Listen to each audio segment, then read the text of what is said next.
cadeia para a canalha Black Bloc e suas fadinhas e duendes de fachada.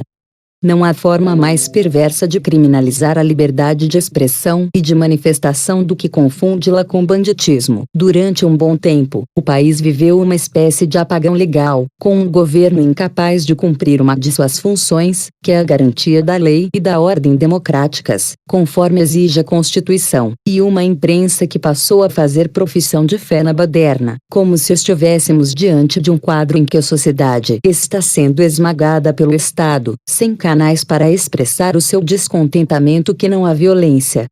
Escrevi aqui em junho e nos meses seguintes: o Brasil não era o Egito. O Brasil não era a Líbia. O Brasil não era nem mesmo a Turquia. O primeiro país passou, tudo bem pesado, por 3 golpes.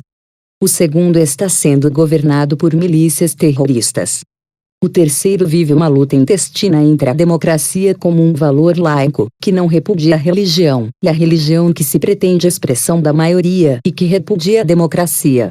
A polícia, o Ministério Público e a Justiça resolveram, depois de uma fase de espantoso entorpecimento, agir contra os vândalos da ordem democrática. Espero que, num futuro nem tão distante, ainda venhamos a refletir sobre estes dias e perguntar como foi possível ter tanta tolerância com a violência, com a truculência, com a determinação escancarada de violar princípios elementares da civilidade.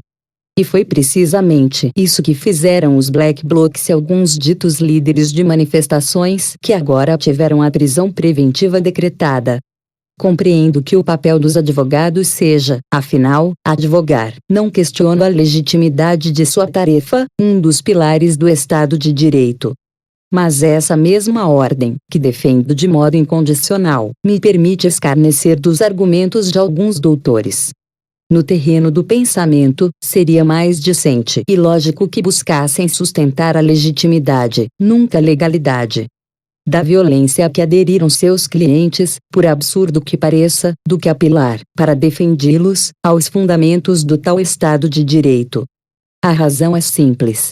Aquela gente só partiu para a ação direta, para o quebra-quebra, para a pauleira, porque não acreditava, e não acredita, nas garantias e nos valores com os quais tenta agora se defender.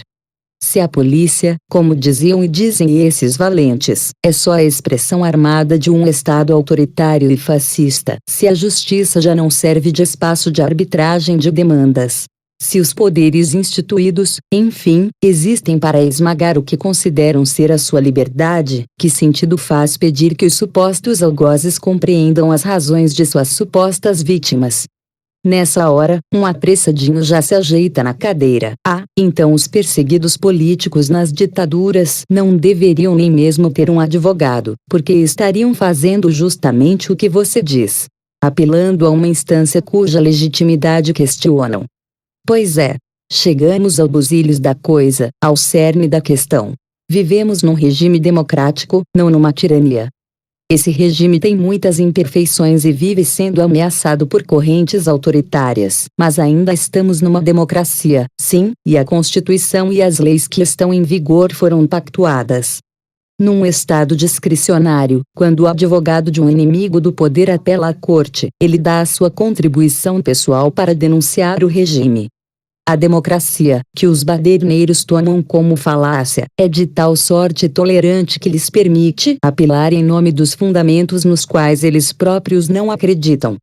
Comprovadas as culpas dos que estão presos, e espero que os foragidos sejam logo capturados, resta à ordem democrática brasileira provar a esses valentes que este é o regime em que é proibido bater, quebrar, depredar, incendiar e matar, e que seu lugar é a cadeia.